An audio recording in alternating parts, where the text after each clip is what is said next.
আজি মই উপস্থিত আছিলোঁ গৌৰীপুৰ পাব্লিক লাইব্ৰেৰীত অনুষ্ঠিত অমৃতা চক্ৰৱৰ্তী মেডামৰ আয়োজিত কথক নৃত্য কৰ্মশালাৰ সামৰণি অনুষ্ঠানত। এই অনুষ্ঠানত মোৰ হৃদয়ৰ কিছু অনুভৱ আপোনালোকৰ লগত শ্বেয়াৰ কৰিম। 15 জুলাই 2026 দিনটো beautiful journey of emotions, inspiration and গ্ৰেটিটিউডৰ দিন আছিল। সৰ্বপ্ৰথমেই মোৰ অন্তৰৰ গভীৰতাৰ পৰা অমৃতা চক্ৰৱৰ্তী মেডামক আন্তৰিক ধন্যবাদ জ্ঞাপন কৰিছোঁ। এসময়ত অমৃতা চক্ৰৱৰ্তী মেডাম মোৰ নৃত্য শিক্ষয়িত্ৰী আছিল। তেখেতে আজিও মোক মৰমেৰে মনত ৰাখি এই বিশেষ অনুষ্ঠানলৈ নিমন্ত্ৰণ জনোৱাটো মোৰ বাবে এক অপূৰ্ব আশীৰ্বাদ। এই অনুষ্ঠানটোত উপস্থিত হৈ মই যি আনন্দ, সন্মান, মৰম আৰু আন্তৰিকতা লাভ কৰিলোঁ সেয়া ভাষাৰে সম্পূৰ্ণকৈ প্ৰকাশ কৰা সম্ভৱ নহয়। বিশেষকৈ ভাৰতবৰ্ষৰ এগৰাকী খ্যাতনামা কথক শিল্পী শ্ৰী পাৰ্থ মণ্ডলজীৰ উপস্থিতি, তেখেতৰ ব্যক্তিত্ব, শিল্পৰ প্ৰতি নিষ্ঠা আৰু নৃত্যৰ গভীৰ দৰ্শন ওচৰৰ পৰা চাবলৈ পোৱাটো মোৰ বাবে এক once in a life time experience. এনে গুণী জ্ঞানী ব্যক্তিসকলৰ সান্নিধ্যত থাকিলে বুজা যায় যে শিল্প কেৱল মঞ্চত প্ৰদৰ্শন কৰা কোনো কৌশল নহয়। শিল্প হৈছে আত্মাৰ ভাষা, অনুভৱৰ প্ৰাৰ্থনা আৰু জীৱনক সুন্দৰ কৰি তোলা এক নীৰৱ সাধনা। মই সদায় বিশ্বাস কৰোঁ, সংস্কৃতি নাথাকিলে সভ্যতা আৰু শিক্ষাও নাথাকে।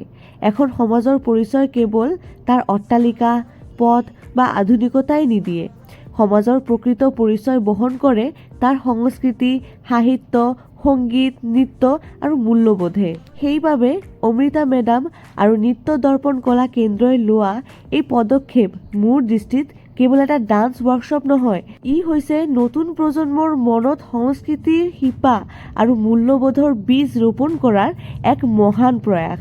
আজি ডিজিটেল যুগত য'ত বহু শিশুৱে মোবাইলৰ স্ক্ৰীনৰ মাজতেই শৈশৱ কটায়, তেনে সময়ত তেওঁলোকক শাস্ত্ৰীয় নৃত্য, শৃংখলা, ধৈৰ্য, সৌন্দৰ্যবোধ আৰু সাংস্কৃতিক ঐতিহ্যৰ লগত চিনাকি কৰাই দিয়াটো সঁচাকৈ এক ভিজনেৰী ইনিচিয়েটিভ।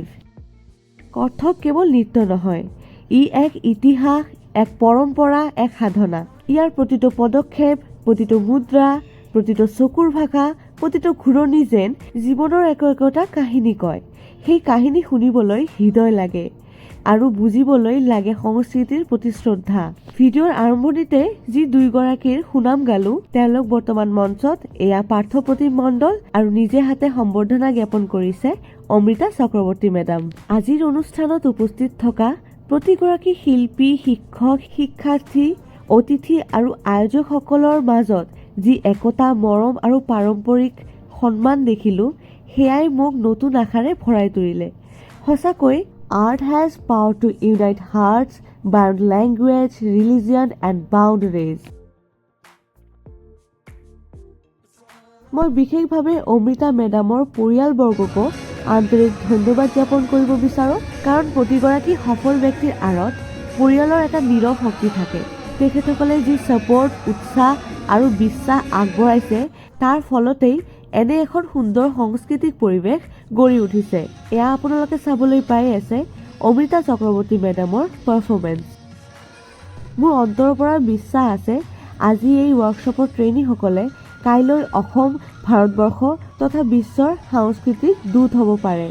তেওঁলোকে এই যাত্ৰাৰ আৰম্ভণিত আমি সকলোৱে যদি অলপ উৎসাহ, অলপ মৰম আৰু অলপ আশীৰ্বাদ দিব পাৰোঁ, তেন্তে আমাৰ সমাজখন নিশ্চয় অধিক সুন্দৰ, অধিক সুস্থ আৰু অধিক সংস্কৃতিময় হ'ব।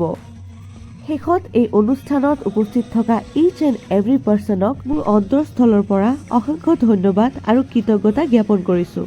আপোনালোকৰ মৰম, সন্মান আৰু আন্তৰিকতাই মোৰ হৃদয়ত চিৰদিনৰ বাবে স্পৰ্শ কৰি থাকিব। য'ত সংস্কৃতি জীয়াই থাকে, তাতেই মানৱীয়তা জীয়াই থাকে। য'ত শিল্পৰ সন্মান হয়, তাতেই সমাজৰ ভৱিষ্যত উজ্জ্বল হয়। আজি এই অনুষ্ঠানৰ পৰা মই কেৱল এটা সুন্দৰ সন্ধিয়াৰ স্মৃতি লৈ উভতি অহা নাই। মই লগত লৈ আহিছোঁ নতুন প্ৰেৰণা, নতুন শক্তি আৰু নতুন সংস্কৃতিৰ প্ৰতি আৰু অধিক শ্ৰদ্ধা। ধন্যবাদ অমৃতা চক্ৰৱৰ্তী মেডাম, ধন্যবাদ নৃত্য দৰ্পণ কলা কেন্দ্ৰ, ধন্যবাদ প্ৰতিগৰাকী শিল্পী, শিক্ষক, অতিথি আৰু উপস্থিত সকলো শুভাকাংক্ষীসকল।